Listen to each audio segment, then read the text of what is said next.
Welcome to Black and White, brought to you by xrepublic.tv. I'm Mark DeWitt. Our topic, posterity, our children's future. Now we're looking at this incident with Sandy Hook, and we're getting a lot of information about what we should do with our guns from different politicians and different people in the media. And it has become essentially a soap opera. The facts don't lead to anything. Everything changes in the story from day to day. There is no real solid evidence about anything. The strangeness of it is totally bizarre. The idea that there's crisis actors involved and this whole idea around that, I'm not sure what that is, but the idea of this laughing father, Robert Parker, it's bizarre and strange, and it doesn't make any sense. Now, that if you go even farther, you can look at this medical examiner who doesn't even know how many boys and how many girls were shot, and his whole tirade of what was going on, it's totally bizarre. It's like, totally off the reservation. It doesn't even make any sense. It doesn't serve any purpose except to excite people and create an emotional response. And the emotional response is what they're looking for. Because the common sense of the whole thing, the logic of the whole thing is, and the black and white of the whole thing is, guns don't kill people, people kill people. Now this has been proved over and over again. There's so many statistics about it. It goes from everything from cities like New York and Chicago, who just recently banned guns and how the crimes increased, to whole countries like England and Australia, where the gun laws completely changed. People were removed of their ownership of guns, and the crime just went through the roof. 3 times as much violent crime in England, a couple times as much violent crime in Australia. It's crazy. And meanwhile, while we're viewing all this and dealing with all this hysteria and all this wild-eyed emotional response of the soap opera, the real facts are going by the wayside, which is the basic purpose of our media. The deadhead media is there to make sure you don't focus on what's really going on. And what's really going on is very easy. Pharmaceutical companies. That's the main issue that we have to deal with, because pharmaceutical companies produce products that alter your brain chemistry. It makes you suicidal. It makes you violent. These are the things that people who use these drugs can experience. These are the known side effects listed in the packages themselves.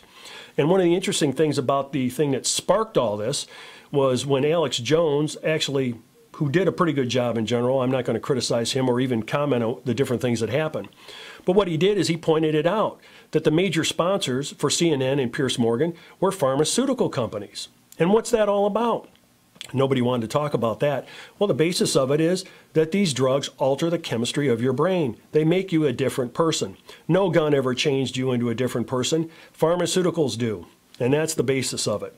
So when we start talking about the real facts, we're going to be talking about pharmaceutical companies. So don't look for it in the mainstream press, because they're going to duck it. These people are their sponsors, and they don't care about the truth. They care about ratings. In fact, I hear Alex Jones helped raise the ratings from a guy who basically could attract only the dead. So Piers Morgan, good for you. Alex Jones brought up your viewership for a couple of days anyway. Now, the deadheads have led us astray, and one of the most basic ideas about what causes us to be in danger, one of the most basic things that we have to worry about and what's a risk for people living all around the world, has been described and brought into a basic term that's being used and thrown around quite a bit lately. It's called democide. And what is democide? Well, it's the act of government killing people. And it turns out in the 20th century, hundreds of millions of people were killed by their own governments, in Russia, in Pol Pot's area, in China, in places like Germany and all of Europe, where people were actually tortured and put in gas chambers. Pretty horrible, but it was the government that did it. It wasn't some crazy guy running around because he had a gun. No, it's something that governments do. The biggest threat we have is the same biggest threat they had, our government.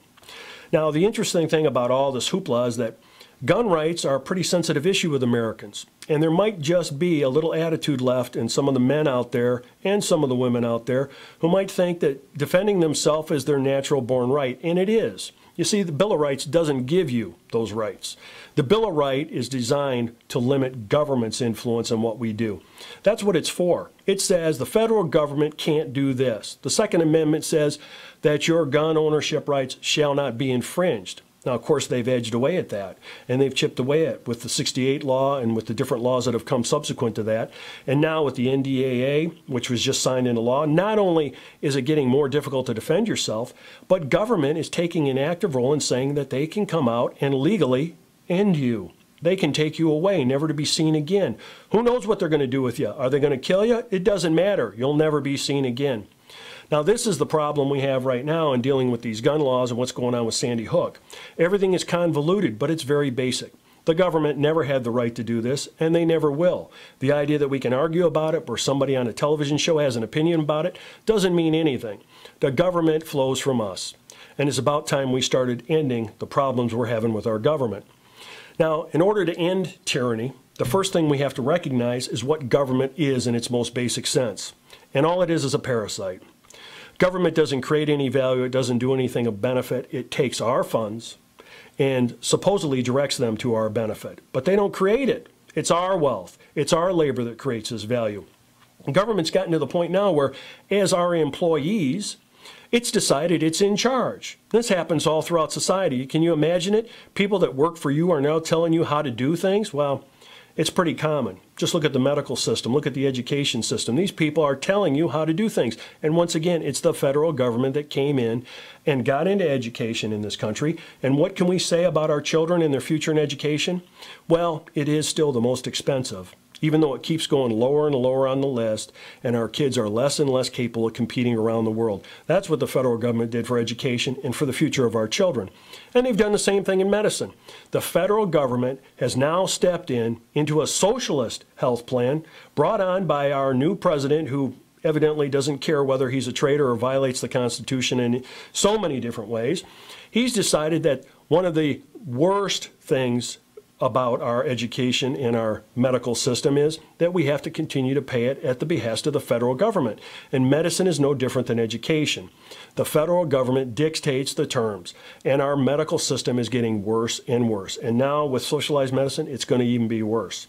These are things government is doing for us. And now what's government want to do for us? Well, they want to take our money and direct it at having us turn in our guns.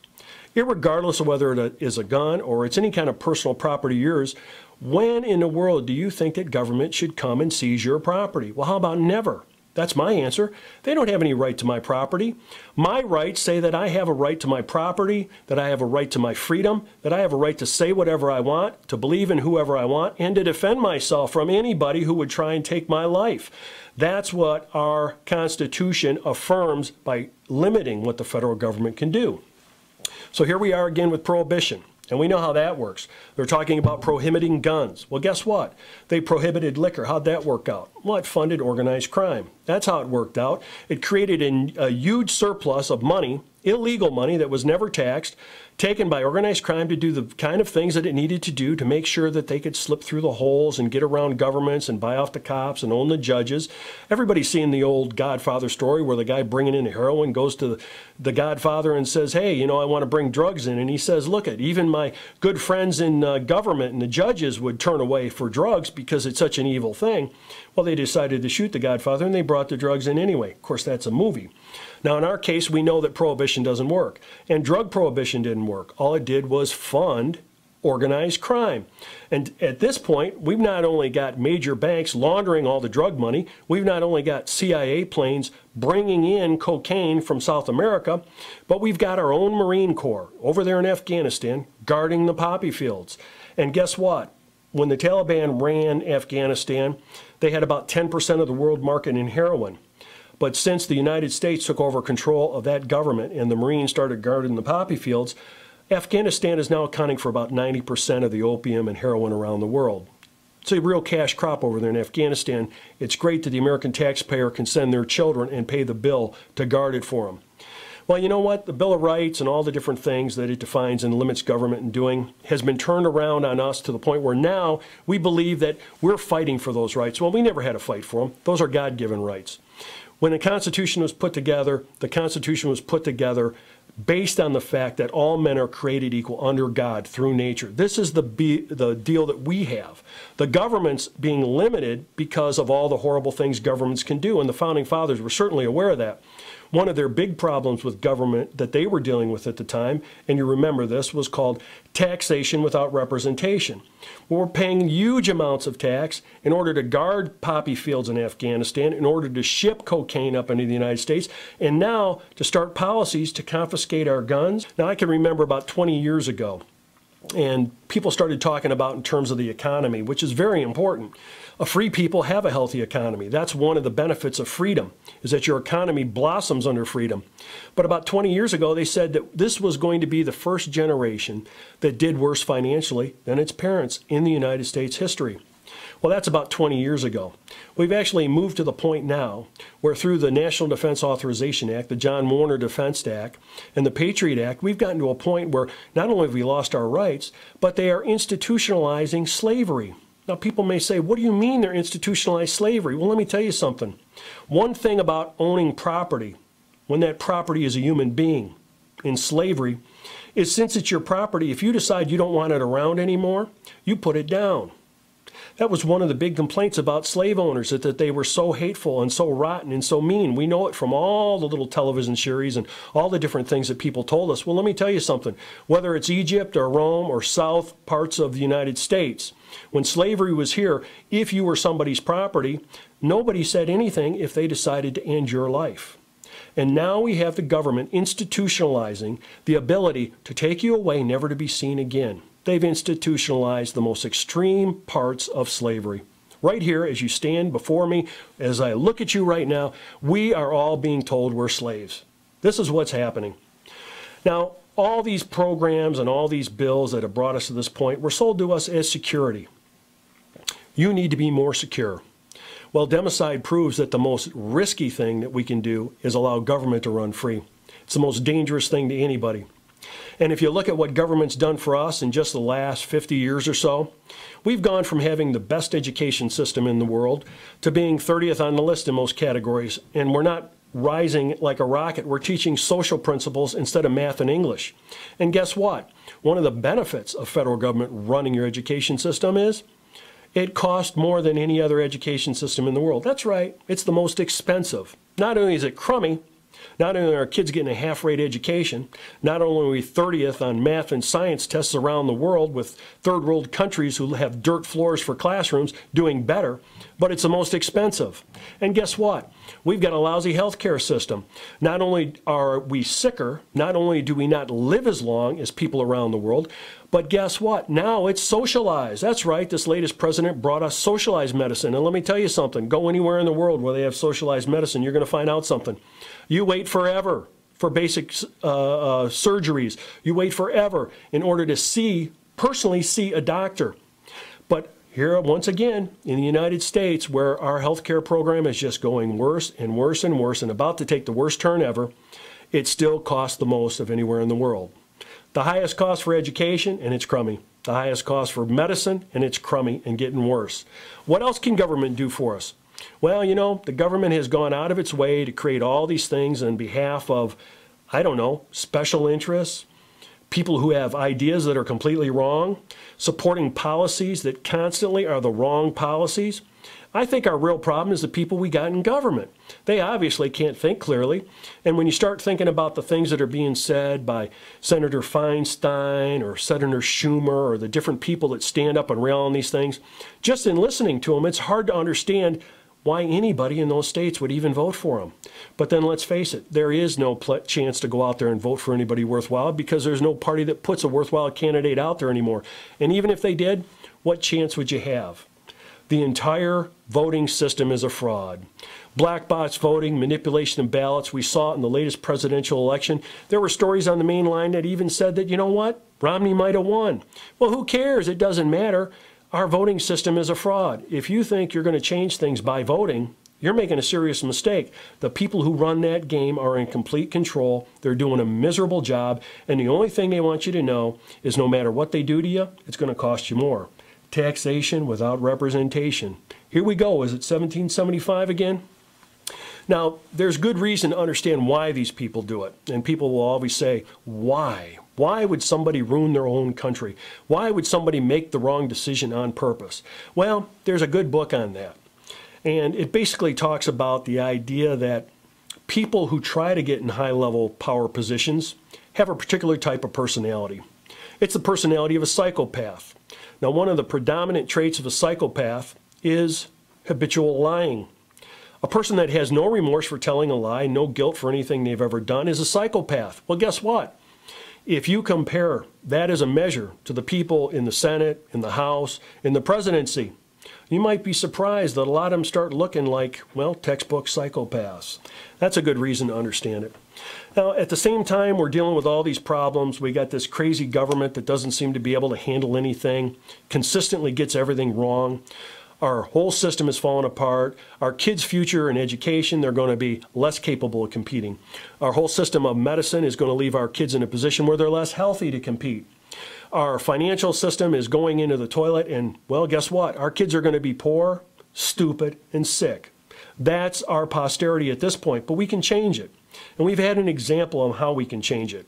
In fact, from a very little country with very few people in the population, we saw them stand up with honor and integrity. And I'm talking about Iceland. Iceland was sent a bill and told, you're going to pay this, and you're going to join this, and you're going to do this. And Iceland said, no, that's not our bill. We don't owe that. Our politicians were wrong to sign us on for that. And they threw the politicians out, and now they've arrested and jailed the bankers. And guess what? These people stood up for what's right. If that type of integrity and honor was in the United States today amongst the men who live here, we wouldn't have these problems. Well, guess what? Iceland gave us the example, but it's time for us to do something. Iceland has no impact on the world. They're a small nation. They don't have a lot of influence. In fact, you're never going to see people jumping up and down talking about how great Iceland is, even though I'm going to tell you, Iceland is a fantastic place with honorable, decent, intelligent people, and I admire them very much. But you're not going to see them impact the entire world. Whereas in the United States, we are a superpower. We do have the ability to influence everyone around the world. And if the people of this country stood up with the integrity of the people in Iceland did, let me tell you something. This would be the end of tyranny around the world in a big hurry. Now, we need to start doing this because it's all about our children's posterity. It's all about the future of our children. We can't leave it for them, especially since we've handicapped them in so many ways in their ability to think and their ability to be healthy and their ability to have the money and the resources to do it, that if we don't do it, it's not going anywhere. It's just going down the hill. And if the United States falls and freedom ends in this country, it will end worldwide. That's just a basic fact.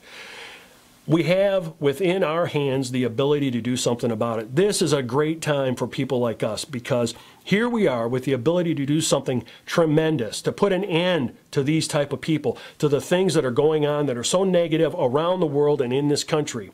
We can end this. Now, there are basic things you can do. It may seem silly, but I'm going to tell you, turn off the programming. If you turn off your television, you will end your association with criminals, with habitual liars. And I'm going to tell you, shun them.